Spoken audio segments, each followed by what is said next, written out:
God's economy, nothing is wasted. Dr. Tony Evans says God's got a plan that will make use of everything you've gone through in life. God can turn your yesterdays into better tomorrows. This is The Alternative with Dr. Tony Evans, author, speaker, senior pastor of Oak Cliff Bible Fellowship in Dallas, Texas, and president of the Urban Alternative. It's easy to look back over our faults and failures and start feeling like we're too far gone for God to use. But today, Dr. Evans explains how the Lord can build a positive future from the broken pieces of your life. Let's turn to Jeremiah chapter 29 as he begins. We all know to varying degrees the feeling of hopelessness. In fact, for many of us, we define hope as looking forward to something you know you're never going to get. Hopelessness is when you look out in front of you and you don't see any change. Hopelessness is where despair rules. And even if you have a good moment or a good day, you know it's not going to last. It's going to be like fireworks on the 4th of July. It'll brighten up the sky for a moment. But then darkness again, hopelessness. And for so many today, they are drowning in a sea of hopelessness surrounded by a land of emptiness. And they just don't see much of a tomorrow. I was on my way home from a meeting, and I was talking to someone at the church, and I was told to not go the direction I was going because there was a man on Highway 20 who was getting ready to jump off the bridge, and all the traffic was blocked, so I needed to go another way. When you get to the point of jumping off the bridge, you are hopeless. Many of us would jump, it's just we're too scared to jump.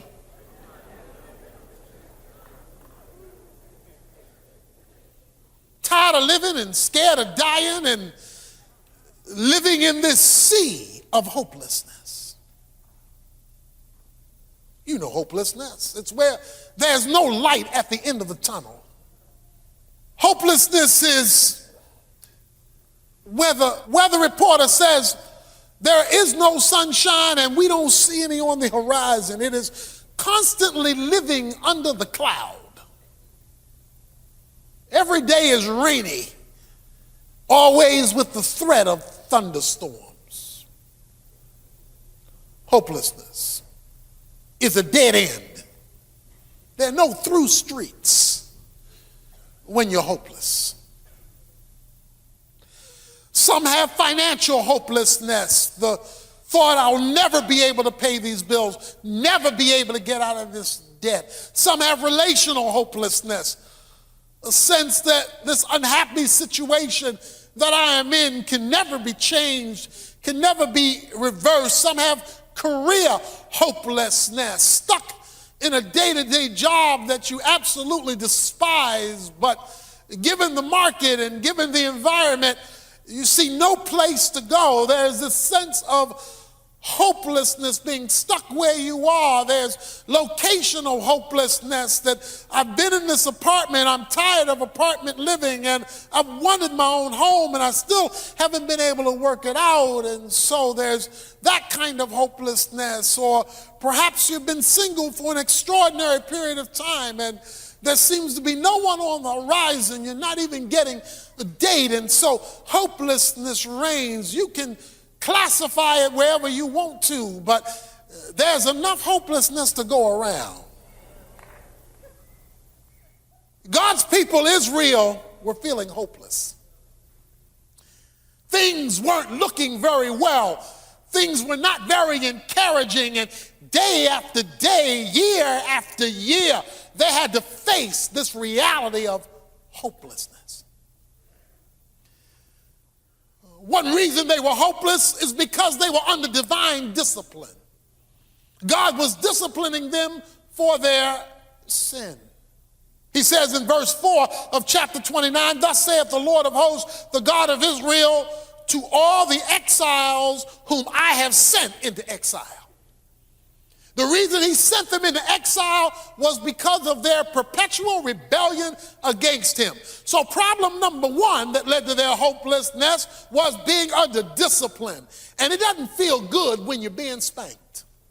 So that was one problem. Second problem is they were a long way from home. Verse 4 says, sent you to Babylon from Jerusalem. Jerusalem was home. Now they're living in Babylon. Babylon is a foreign place with foreign beliefs and foreign God and an oppressive environment. In other words, it wasn't a happy place to live. So they're under discipline and they're exiled in a land that they despise, living in a location they don't want to be, and not being able to go back home. On top of that, their hopelessness was being reinforced by what God calls false prophets. In other words, they couldn't even get help from the church. The religion wasn't giving them what they thought they should have been receiving. So he says in verse 8, for thus saith the Lord of hosts, the God of Israel, do not let your prophets who are in your midst and your diviners deceive you. And do not listen to the dreams which they dream, for they prophesy falsely to you in my name. I have not sent them, declares the Lord. Here I am in a hopeless situation, and I can't even go to church to get hope. Now, it wasn't that they weren't getting sermons. It wasn't that they weren't getting information. In fact, they were being told, I heard directly from God. They were hearing from diviners and dreamers who were giving out information that wasn't true. We know of one of them because at the end of chapter 28, he tells about Hananiah, and Hananiah was prophesying that your exile will be over shortly. God says, don't pay no attention to him. Don't pay attention to promises that your problem is going to be solved tomorrow. Because that's false hope. Because if you believe the promise, your problem is going to be over tomorrow, and your problem is not over tomorrow, they are making me look bad. Because I never told them that. People today go to church, and it's easy to stand up here and preach. Come to God and all your bills will be paid. Come to God, you'll get a new place to live. Come to God, you'll get a maid. Come to God, your marriage problems will be solved. Those are nice, easy sermons to preach. You can say that all day. I had a dream. It's not because those things don't happen. Don't get me wrong. But don't give people false guarantees. Because then they have false hope and then they get disappointed. So they're under discipline, they're in a foreign place, and religion is doing them no good. They're in a hopeless situation because they see no way out. They are stuck. You ever felt stuck? So anybody right now in any kind of scenario and you feel stuck? The rest of you lying. Trapped, just stuck. And they were discouraged. They were broke down. You get beat down, then you just get plumb right broke down. Because hopelessness just sucks the life out of you. This is a bad chapter in a bad book. It's sort of like having a bad year in a bad life. Okay? It's a bad chapter. Discipline, foreign environment, false religion. It's a bad chapter in a bad book. Because the book of Jeremiah doesn't have a lot of good news in it. However, if I could just take a moment and show you a great verse in a bad chapter located in a bad book. Jeremiah 29:11. Many of you have memorized it. For I know the plans that I have for you, declares the Lord. Plans for welfare and not for calamity, to give you a future and to give you a hope. Come on, let me read that again. I know the plans I have for you. Got to come close to you for this one. Saith the Lord. My Bible says it's a plan for well-being and not for calamity, to give you a future and to give you a hope. Now, what you got to know is this is a good verse in a bad chapter. So if my sermon today is finding you coming out of last year as a bad chapter, and last year is piggybacking on all them other years because it's a bad life, I got a good verse. Because Jeremiah 29:11 says, even if you're in a bad chapter that's part of a bad book, I have plans for you. And my plans for you are for your well-being and not for your calamity. And watch this, here's what I like about it. It has to do with your tomorrow, not your yesterdays. To give you a future and to give you a hope. This verse is designed to tell you that in spite of hopelessness, God can turn your yesterdays into better tomorrows. That everything that's led up to this point no longer has to define where you are going. Well, there's some great news. God is even bigger than our failures. So what do we do about it? Well, Dr. Evans will come back to tell us in a moment when he continues this lesson from his series, Where is God When It Hurts? This 2-volume collection will help you discover godly ways to handle a crisis, why the Lord sometimes allows suffering, and how to trust God when you can't see where you're going. And for the next few days, we're offering all 6 CDs in Volume 1 of this set as our thank you gift when you help support Tony's ministry with a contribution of any size, large or small. Just visit tonyevans.org, make whatever donation God leads you to make, and request your copy of Where is God When It Hurts? Simple. Again, that's tonyevans.org. Or let a member of our resource team help you by calling us day or night at 1-800-800-3222. This special offer runs out next week, so don't wait. Again, dial 1-800-800-3222. Well, right now, let's get back to Dr. Evans and our message for today. God is so good at what he does, he can take your yesterdays and use them to give you a better tomorrow. Jeremiah 29:11 says, I have a plan for you. You say, but I haven't seen the plan yet. But God is saying, but look at my track record. I have a track record that if you pay attention to my track record, you will know that I know how to coach your life. There have been many people before you who've been in the same hopeless situation as you, and if you check my track record, you'll see I have a plan for you, saith the Lord. He not only says he has a plan, he says, I know the plan. So So I'm not up here guessing. Because I'm God, knowing past, present, and future, although they're all right now, I know what I have in mind for you.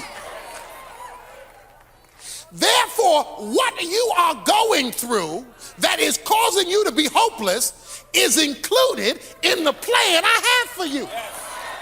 It may have caught you by surprise, but it's not messing with me. I have a plan for you, and I know the plan, he says. And it has to do with your future. Regardless of what's happened to you yesterday, the plan has to do with your future. He says, where I'm taking you is not for calamity. It's for well-being, or he calls welfare, your well-being. In other words, where I'm taking you, you're going to be better off. But I needed to take you through to get you to. You needed some discipline. You needed to know what it feels like not to be home. Because I know now, when I send you back home, you ain't never leaving there again. So I needed to take you through in order to take you to. So the question now is, what do I do while I'm waiting for this plan? While I'm waiting to see it, to discover it, to experience it, to understand it, what do I do? And then, how do I discover it? Those are the two questions. I hope you at least want it. I hope you at least want to know what it is, but how do you discover it? And what do you do while you're waiting for it? Well, let me discuss, first of all, what you do while you're waiting for it. Let me read a few verses. He says in verse 5 these words: build houses and live in them. Plant gardens and eat their produce. Take wives and become fathers of sons and daughters, and take wives for your sons and you give your daughters to husbands, that they may bear sons and daughters and multiply there. Do not decrease. And seek the welfare of the city where I have sent you into exile. Pray to the Lord on its behalf, for in its well-being you will have well-being. In other words, don't sit back and gripe about your situation. Don't spend all your time talking about woe is me. Don't spend all your time fussing, cussing, and complaining. Don't spend all your time blaming other folk for the bad situation you're in.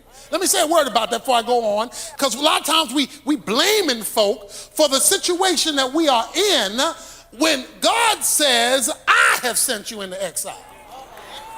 In other words, God is using those folk causing your mess to put you in the position so he can show you his plan. So don't spend all your time blaming folk. He says, I have sent you into exile. And I may have used those situations to do it, but I have you there, and I have you there for my reason. So he says, seek the welfare of the city.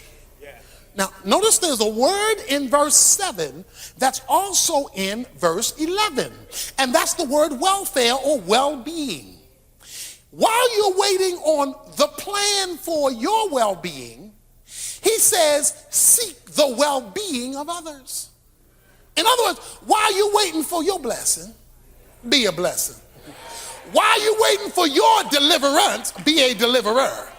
While you're waiting for your change to come, be part of somebody else's change. Don't get so self-absorbed. While you're waiting, use it as an opportunity to get outside of yourself and become a ministry to others while you're waiting on God to become a ministry to you. Don't go passive on me. Don't sit in the room and pull down your shades, turn off all the lights and think you're making progress in your private dark room, because you are not. While you are waiting to see me unfold my plan for you, you allow me to use you to be the unfolding of my plan for somebody else. In other words, it's more blessed to give than to receive. You know the fairy tale. Cinderella was in a hopeless situation. Her environment was hopeless. Her stepmother didn't treat her right. Her stepsisters didn't treat her right. She had to battle loneliness Because while they went out to party, she was left to stay home. And life was one big drudgery for Cinderella. Fairy godmother showed up and asked her a question. Would you like to go to the ball?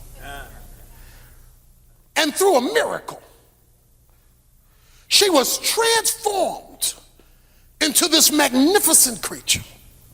It was at the ball she met the prince, and they fell in love. But isn't life like this sometimes? Soon as you think you done found what you're looking for, the clock strikes midnight. Bing! And all of a sudden your dreams get dashed. Soon as it looked like God had a breakthrough for you, your dreams fall apart. Soon as it looks like, and all of a sudden she winds up back where she thought she was delivered from. So she had hope, lost hope, and now is back again with those same old evil people. That same old hard work, that same old loneliness, with one difference this time. After meeting the prince, being thrown back into that same situation, she's singing and dancing as she's sweeping. Because she remembering who she met at the ball. In other words, meeting him didn't change her situation, but it changed how she looked at her situation, because now she looked at her situation with him in mind. And as long as he was on her mind, she could sweep like she never swept before, clean like she never cleaned before, not because the work changed, but her mind changed. She met him, and he had a plan for her life, and he was going to do whatever it took to find her so she could experience the plan he had for her life. Before you became a Christian, you were under the tutelage of the evil stepmother with the evil stepsisters. You belonged to the devil and all of his minions. But one day the Holy Spirit came and met you and transformed you and introduced you to the Prince of Princes and the King of Kings. But now you find yourself in a hopeless situation and things are not going well. But what he wants you to know, that since you've met him, you can go through those circumstances with a smile. You can take care of your business even in a bad situation with a smile. Why? Because he's looking for you. He's got a plan for you. He's got a goal for you. And when that connection is made, you'll be saying, it was worth it. I'd do it all over again, because some things are worth the wait. God is up to something great.